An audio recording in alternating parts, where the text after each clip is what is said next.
awalnya dari awal saya tidak pernah diajak rapat, ya.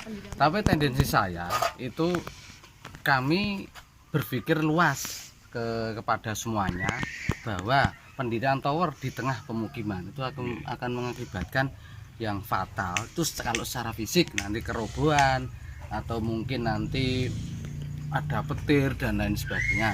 Dan itu yang pertama. Itu yang kedua, nanti kita takutnya tetap, saya yakin itu ada radiasinya. Kalau Pak Lurah itu mengatakan saya berani tanggung jawab kalau itu tidak ada radiasi, Pak Lurah seperti itu. Tapi saya tidak tidak percaya kalau gitu. Kalau itu tidak ada radiasi berarti tidak ada sinyal. Berarti seperti itu. Nah, jadi intinya kami itu tidak mau tower ini berdiri di tengah pemukiman gitu. Jadi dari prosedurnya awal kami itu berempat itu tidak pernah diajak musyawarah pendirian tower. Setelah tower itu dikerjakan dan saya komplain, saya ke Kompagham, baru diadakan musyawarah Pak Lurah. Itu pun tidak resmi, dalam artian itu tidak ada undangan. Wong itu ndadak jam 8:15 malam baru itu wis dinteni gitu kan di tempat Pak RT waktu itu, ke tempat Pak RT. Akhirnya saya juga berangkat, kami pun berempat waktu itu ya. Nah, terus saya tadi lihat dari ternyata ini juga belum ada izinnya. Kemarin sudah saya komplain, Pak, ini berarti kalau izin sekeliling itu tidak ada, dalam artian tidak komplit, seharusnya dihentikan, Pak, sama Pak Lurah. Pokoknya tidak mau, ya silakan dihentikan. Kalau saya hentikan kan tidak punya power kan, ya nggak punya power. Akhirnya kan menghentikan itu Satpol PP. Oh gitu. Kelurahan juga nggak punya kewenangan apa-apa, Mas. Perizinan ini yang dipertemukan dengan Covid.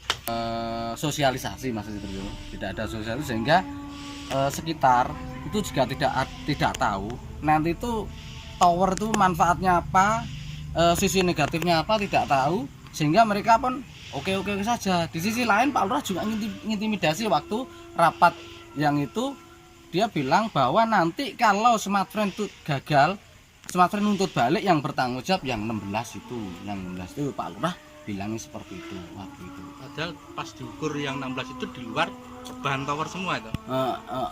Yang 16 itu ada kurang lebih sebagian yang di rebahan, yang sebagian malah yang banyak itu malah di luar ring semua, di luar rebahan. Yang kena rebahan harus tanda tangan, terus sosialisasi ke warga. Ya, misalnya gini, ketinggian 70 itu misalnya di Bruk ini diputer, itu namanya radius. Itu harus tanda tangan semua. Di saat salah satu tidak ada yang tanda tangan, jadi kita tidak berani mulai. Salah satu aja enggak, karena dia kena rebahan. Nah, kalau masalah izinnya hanya itu untuk IMB paling lingkungan. IMB hanya diberikan ketika semua sudah iya, semua kelengkapannya sudah terpenuhi. Pak, lah kasusnya seperti itu, ada satu yang nggak setuju tapi sudah terlanjur. Nah, Pak Lurah kan merasa aku lurah anyar, aku mau lanjut nih, saya memberi izin karena yang 16 sudah tanda tangan. Ya kan awalnya ada 4 yang menolak, 3 mau, yang 1 nggak mau.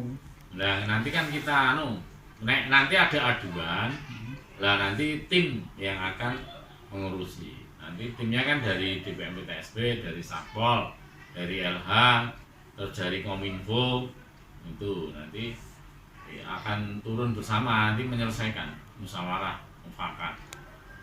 Kalau dimungkinkan kan saat ini sebenarnya menara itu kemanfaatannya kan luar biasa, karena sekarang kan semuanya daring. Kalau semakin ada menara kan semakin memperlancar, termasuk sekarang kan bisnis itu melalui jaringan internet semua kan. Kalau di saat jaringan internetnya lancar kan perekonomian juga bergeraknya cepat. Nah, sekarang serba instan seperti ini kan, semua serba online, GoFood, Gojek dan sebagainya kan memerlukan jaringan. Nah, di saat banyak menara telekomunikasi yang berdiri, itu semakin memperlancar. Itu dari sisi positifnya. Tapi di saat mendirikan tentunya mau tidak mau harus mentaati segala aturan yang ada di kita. Karena SKB 3 Menteri itu, satu Kepala BKPM itu mengisyaratkan bahwa syarat untuk mendirikan adalah salah satunya IMB. Dan IMB itu berlaku selama bangunan itu ada atau menara itu ada. Jadi sekarang tidak ada perpanjangan izin menara. Yang ada itu perpanjangan sewa tanah. Sewa tanah dari yang di tempat itu. Ya itu hak prerogatifnya antara menara sama pemilik lahan. Kami tidak ikut-ikut di situ. Lah, Pemda nggak dapat pemasukan lagi cuma sekali. Iya, iya memang iya. Tetapi kan dapat kemanfaatan dari keberadaan itu untuk masyarakat. Seperti yang saya katakan tadi, memperlancar jaringan internet di daerah yang ada menaranya itu. Pak, Harus dihentikan. Laporan akan kami tidak lanjuti. Kami akan bersurat kepada Satpol. Nek saran saya, daripada 2 kali kerja mereka langsung ke Satpol juga bisa. Laporan bahwa ada menara tidak